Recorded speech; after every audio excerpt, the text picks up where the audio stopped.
On peut faire en froid.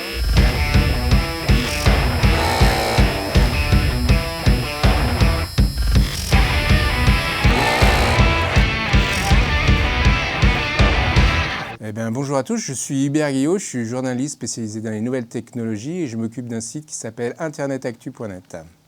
Alors, ce que j'appelle l'hystérisation algorithmique ou le délire calculatoire, c'est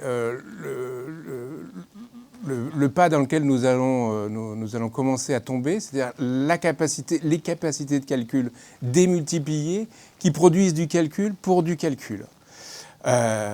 Donc ce sont des systèmes socio-techniques, des systèmes pour aider les gens, des calculs d'impôts, des calculs de droits sociaux par exemple, mais également des calculs sur les réseaux sociaux, donc des modalités de traitement qui se entrent en boucle les unes avec les autres et qui produisent en fait des aberrations dans lesquelles les gens sont piégés en fait.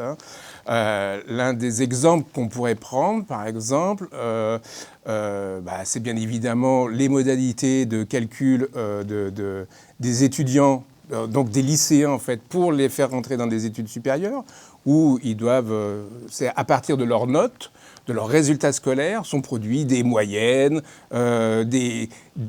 qui sont aménagées avec d'autres choses comme quel est leur lycée d'origine, qui sont aménagés d'autres choses encore, parce qu'on peut, dans le délire calculatoire qu'il est possible de faire aujourd'hui via les systèmes numériques, on peut prendre par exemple la moyenne de la classe pour réaffecter le calcul, pour voir si l'élève est bien dans la moyenne de la classe, ou s'il est supérieur ou inférieur, etc. Donc on peut démultiplier les calculs à l'infini pour essayer de produire des formes d'équité, de justice, mais qui ne sont prouvées nulle part, que ce sont des formes d'équité ou de justice. Donc on est passé des données au traitement. Et du moment qu'on est capable de capacités de traitement scalables, comme on dit, c'est-à-dire capable de passer des très très grandes échelles, et de servir des millions, voire des centaines de millions ou des milliards de personnes, effectivement, il y a un phénomène de globalisation et d'accélération assez inédit qui va avec. Et les calculs le temps que je fasse ça, vous en avez déjà des dizaines de milliers qui ont pu être réalisés. Donc vous n'avez même pas le temps de les voir qu'ils ont déjà été réalisés. Donc oui, il y a quelque chose qui est déployé par devers nous, un peu, voire beaucoup contre nous, et qui a une instantanéité, une globalité contre laquelle on se sent en tout cas tout à fait démuni.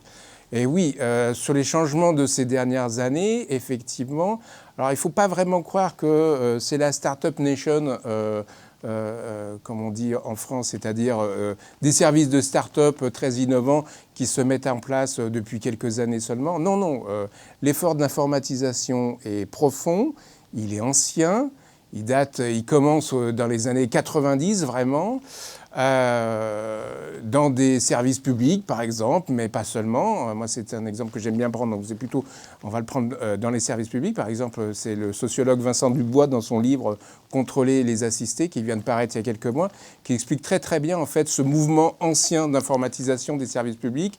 Il prend l'exemple de la sécurité la sécurité sociale, oui, c'est ça. Et il montre en fait que cette informatisation a été très progressive et que petit à petit sont venues des techniques de calcul qui se sont complexifiées et qui, depuis les données qui étaient recueillies auprès des administrés, en fait, on a pu se mettre à faire des calculs, des moyennes, des taux, non seulement d'un côté statistique, mais également pour essayer de traiter les cas, de traiter les aides, de les faciliter et de les faire passer également à l'échelle d'une manière forte. Donc il y a ce côté-là, en fait, de traitement de données, en fait, qui a vraiment progressé.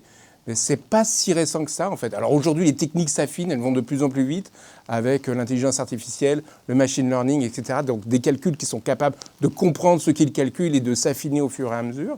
Donc bien évidemment, ça s'accélère encore plus, en fait. Et de l'autre côté, il y a un autre mouvement de fond qu'il faut regarder aussi, c'est celui, bien évidemment, du croisement des données, voire des échanges de données. ou simplement de l'accès aux données, c'est-à-dire que l'accès n'est plus réservé à un service, mais à plusieurs services. Par exemple, on voit qu'aujourd'hui, un service social, quel qu'il soit, impôts, Pôle emploi ou encore une fois, la caisse d'allocation familiale, ont accès, en fait, dès qu'ils ont un problème sur un administré, ils peuvent avoir accès à ses bulletins de salaire, à ses relevés de compte, etc., sans que ce soit nécessairement du croisement de données, mais en tout cas, ils ont des modalités d'accès inédites pour contrôler les gens, voir exactement si leurs déclarations sont valides, etc. Et bien évidemment, ça, s'il y a des vrais problèmes de liberté publique derrière, c'est donc des nouvelles capacités de traitement et des nouvelles capacités d'accès. Pour limiter l'hystérisation algorithmique ou ce délire calculatoire, il y a plusieurs leviers qui sont peut-être envisageables. D'abord, par exemple, il y a des règles de droit et de conformité, de protection des données personnelles, de transparence des calculs, etc., qui sont des règles un petit peu de base, etc. Mais il y en a d'autres, en fait. Il y a des règles de droit public. Tout à l'heure, je vous rappelais la question de l'annualisation, par exemple, des aides.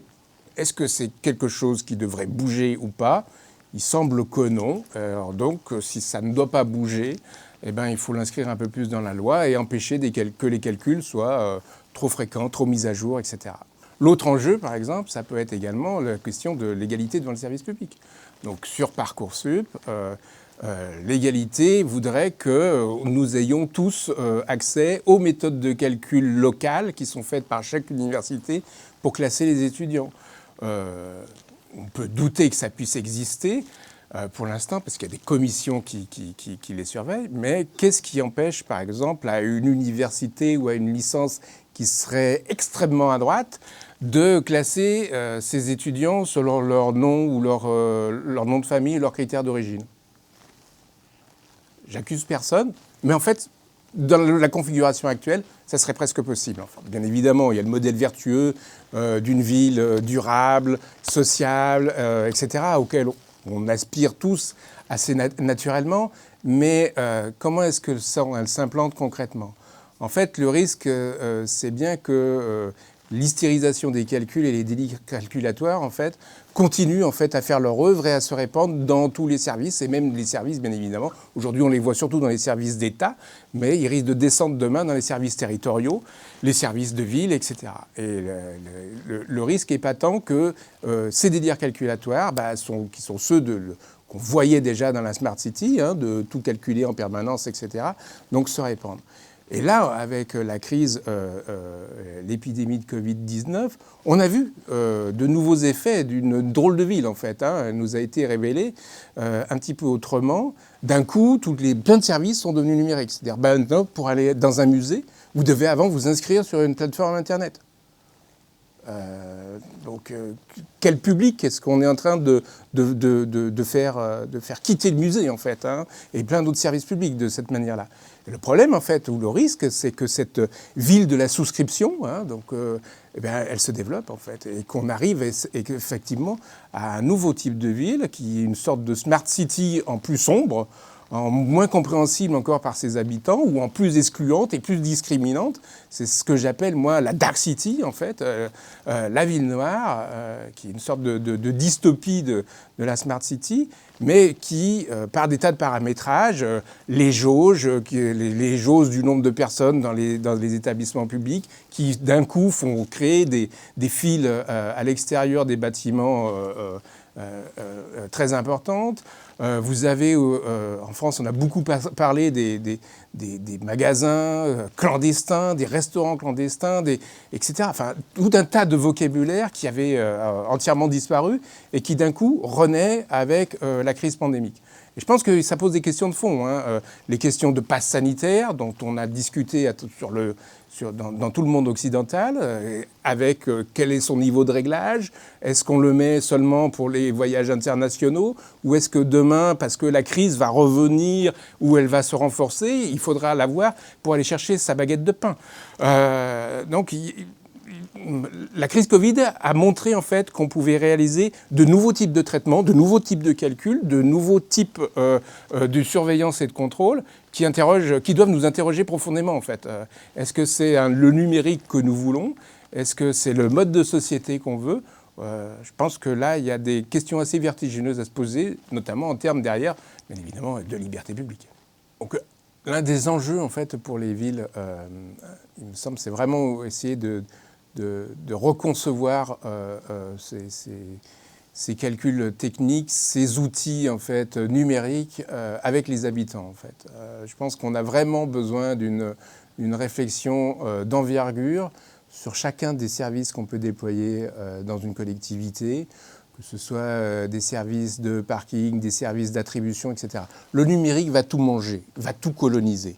Demain, la moindre demande sera automatisée dans des cascades en fait d'aides de droit ou de coupures de droit où les fichiers d'élèves de l'éducation nationale pourront être consultés par les assistantes sociales, par les services de la ville, par les services de police, par les services de préfecture, etc.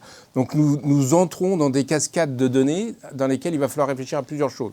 D'abord, comment est-ce qu'on s'assure effectivement qu'il soit juste, qu'il soit équitable, qu'il soit fait d'une manière éthique, qu'il soit proportionnel.